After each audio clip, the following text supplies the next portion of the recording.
Hi going.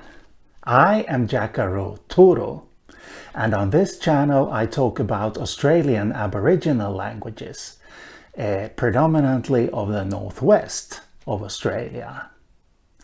So we have Valentine's Day coming up, don't we? And Valentine's Day is all about love. And love is an emotion. That's something that we tend to agree on here in the Western world. What is love but a second-hand emotion? Someone sang back in the day. But anyway, love is an emotion, and we place our emotions, feelings and emotions in the heart. That's where they are. That's where they come from. And as it so happens, the Ngara and Nyangomara peoples of northwestern Western Australia have a similar idea. They would agree that love is an emotion, and they place it in a similar part of the body. The same general part, perhaps I should say. You see, we have the words ngain and ngaro, which mean the same thing, namely inner organs in the upper part of the body. Remember in this context that Australian Aborigines didn't used to be surgeons. So this is a general term for the inner organs in the upper part of the body. And that is also where they placed their feelings and emotions, in the ngain/ngaro. However, in the Ngara and Nyangomara languages, we do not find a verb meaning to love, like we have in European languages. Instead, we have constructions and ways of expressing this that are very different. But as we will see though, the Ngara and the Nyangomara way of expressing this are very similar to each other, while being very different from European languages. Now, Ngara and Nyangomara were neighboring languages in northwestern Western Australia, because we can't really say that Ngara is a living language anymore. So, neighboring languages. And the speakers of the two languages had a lot of contact back in traditional days. They exchanged brides with each other, for example. But while both languages belong to the Pama-Nyungan language family, they nevertheless belong to different subgroups. So they are not closely related, only more distantly related. Anyway, let's look at how you express love. Beginning with this Ngara example, so ngain gao, where gao is the case ending marking source. So what this means literally is from the inner organs.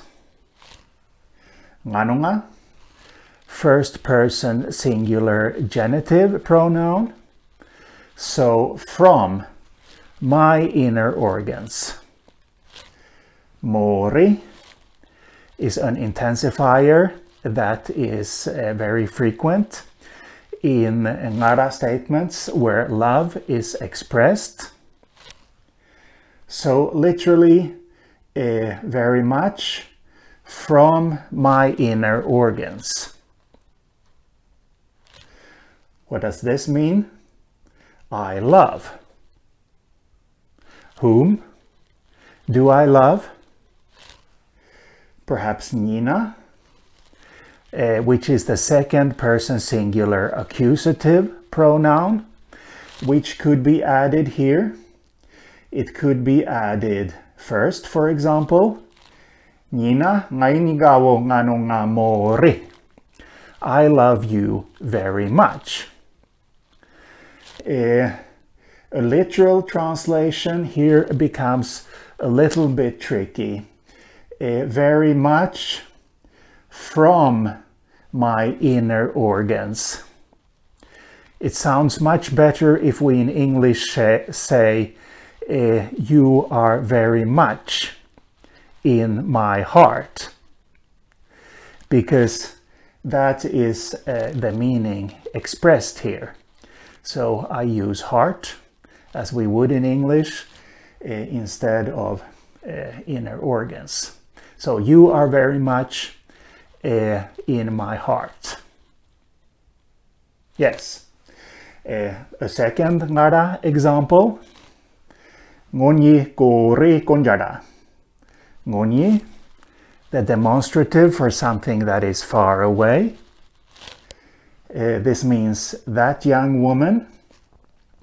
Para, the third person singular dative pronoun, which occurs in some contexts where it's unexpected, where I think it's unexpected anyway, like here. That needs to be studied further. And we have mori once again, and ngainigao, ngonyira, pririra. That man taking dative ending. Dative which also marks genitive, which is also used for the genitive function for common nouns, names, and demonstratives. So this means that that young woman is very much in that man's heart. So that man loves that young woman very much. The Nyangomada expression, a way to express love, might not be identical, but it is very similar. So here first we have a statement that means I love him or her. So ngajuja, first person singular pronoun, ngaju, and ja, ablative. Ablative being the case that expresses direction from, which essentially is what we have here. This is more perhaps coming from, but it is very similar. So, ngaro jaja, where the first ja is locative case, and the second ja is ablative.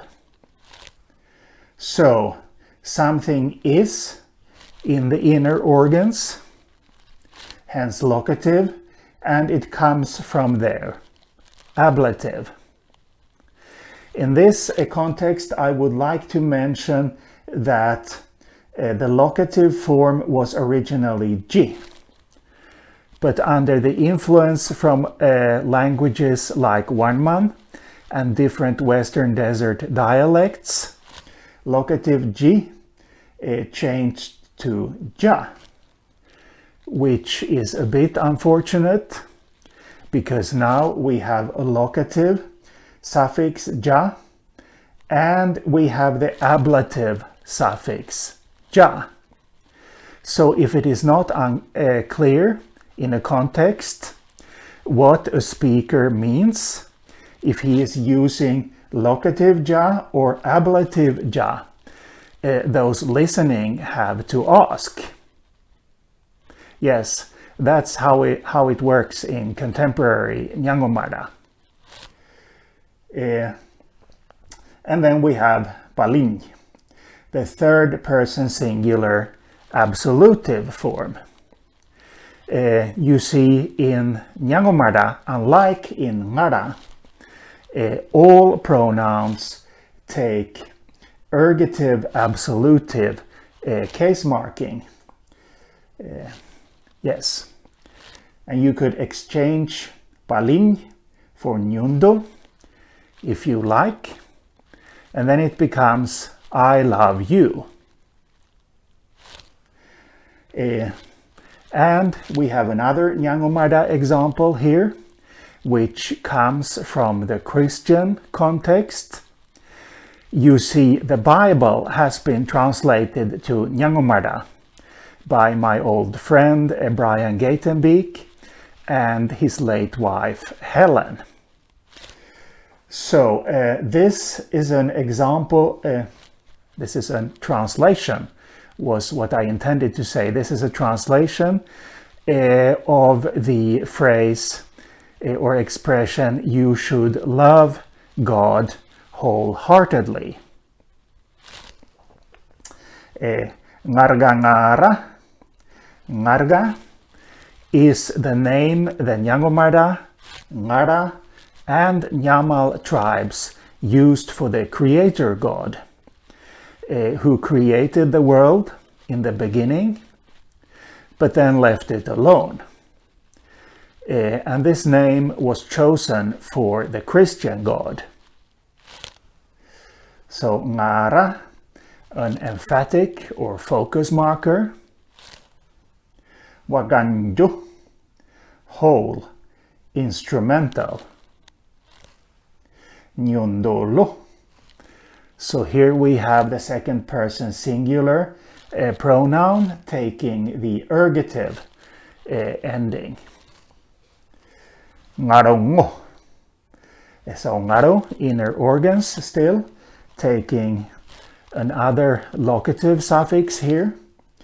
And then we have a verb where we have ji, put, lama, future tense, which is also used for mild commands, and the second person singular person ending suffix in the verb. And we have another couple of verb endings. So literally, you should put God in your inner organs, so in your heart, fully. You should love God wholeheartedly. Yes, this is all for today. I hope you will get to experience love and appreciation on Valentine's Day, and I will see you later.